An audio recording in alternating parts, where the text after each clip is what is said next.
Hello दोस्तों, स्वागत है आपका हमारे यूट्यूब चैनल ट्रेपेजियम क्लासेस में। दोस्तों, आप थंबनेल देख के समझ ही गए होंगे कि आज मैं इस वीडियो में आपको क्या बताने वाला हूं। तो दोस्तों, ये जो आपकी जो वीडियो है, मैंने बहुत ही मेहनत से क्या है जो वीडियो बनाई है आपके लिए, ताकि जो एक शॉर्ट ट्रिक के माध्यम से मैं आपको इस वीडियो में बताऊँगा किस प्रकार से आप जो बौद्ध संगीतियों का जो क्रम है वो किस प्रकार से आपको याद रखना है। ठीक है, जो हमारी बौद्ध संगीतियाँ होती हैं, जो हमारी 4 बौद्ध संगीतियाँ होती हैं, उनको आपको किस प्रकार से लर्न करना है। तो इसमें हम बात करेंगे कि जो एक शॉर्ट ट्रिक है, शॉर्ट ट्रिक के माध्यम से मैंने आपको बताना चाहा है। तो इसमें जो स्थल है, स्थल कौन कौन से हैं दोस्तों? राज, वैश्य, कपाट, कश्मीर। ठीक है, ये आपको याद रखने हैं कि जो स्थल है वो कौन कौन से हैं? राज, वैश्य और कपाट और कश्मीर। ठीक है, ये 4 हमारे क्या हैं? स्थल हैं।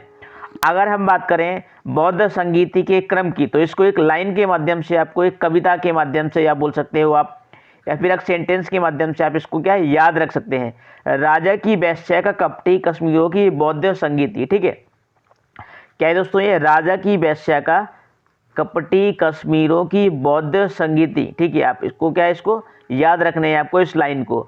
तो राजा से क्या हो जाएगा आपका यहाँ पे? राजा से हो जाएगा राज। ठीक है, राजा से क्या हो जाएगा दोस्तों?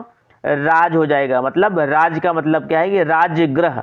ठीक है, राजगृह, ये है आपका राजगृह हो जाएगा आपका यहाँ से। और अगर हम बात करें राजा की वैश्या की, तो साइलेंट है, और वैश्या से हो जाएगा आपका वैशाली। ठीक है, क्या हो जाएगा? वैशाली। वैशाली में हुई थी, ये स्थान है दोस्तों, क्या है? ये स्थल है। मतलब जो राजा की वैश्या का कपटी कश्मीरों की बौद्ध संगीत थी, जो राजा का मतलब है जो राजगृह, जो बौद्ध संगीति हुई थी, पहली जो बौद्ध संगीति है, इसको क्या बोलेंगे? पहली बौद्ध संगीति।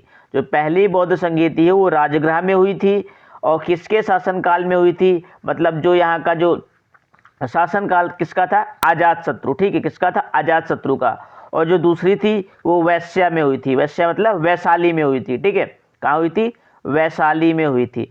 तो वैशाली में उस समय कौन था? जो वहाँ का जो शासक था वो कौन था? कालाशोक था। ठीक है, कौन था? कालाशोक था। तो ये कौन सा हो गया दोस्तों? ये दूसरी बौद्ध संगीति हो गई। अगर हम तीसरी बौद्ध संगीति की बात करें तो कपाट। कपाट का मतलब हो जाएगा यहाँ से आपका पाटलिपुत्र। ठीक है, कपाट। ठीक है, आप याद रख सकते हैं कपाट। कपाट किवाड़ मतलब पाटलिपुत्र। यहाँ पे आपका याद रखना पड़ेगा आपको, यहाँ से आपको याद हो जाएगा पाटलिपुत्र। तो कपटी, कपटी मतलब जो पाटलिपुत्र, जो तीसरी बौद्ध संगीति हुई थी वो किसके शासनकाल में हुई थी दोस्तों? काला अशोक के, सॉरी, जो सेकंड हुई थी वो कालाशोक के शासनकाल में हुई थी, जो तीसरी हुई थी वो अशोक के शासनकाल में हुई थी।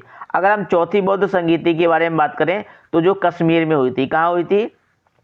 आपकी जो ये बौद्ध संगीत थी वो कहाँ पे हुई थी? कश्मीर। ठीक है, कश्मीर है। ठीक है, तो कश्मीर जो अभी यहाँ पे जो करंट में अगर हम बात करें तो ये कुंडल वन के नाम से जाना जाता है। ठीक है, कुंडल वन के नाम से ये कश्मीर में हुई थी। और अगर हम बात करें इसके शासनकाल किसका था? कनिष्क का शासनकाल था। ठीक है, ये कौन सी बौद्ध संगीति है? चौथी। पहली आपकी हो गई अजातशत्रु के शासनकाल में, दूसरी हो गई कालाशोक के, तीसरी हो गई अशोक के, और चौथी हो गई कनिष्क के शासनकाल में। ठीक है, तो राजा की वैश्य का कपटी कश्मीरों की बौद्ध संगीत, ये आपको क्या है, बहुत ही बेहतरीन शॉर्ट ट्रिक है। आप इस शॉर्ट ट्रिक के माध्यम से, इस लाइन के माध्यम से आप क्या है, जितनी भी बौद्ध संगीतियों का जो क्रम है आप उनको क्या है याद रख सकते हैं।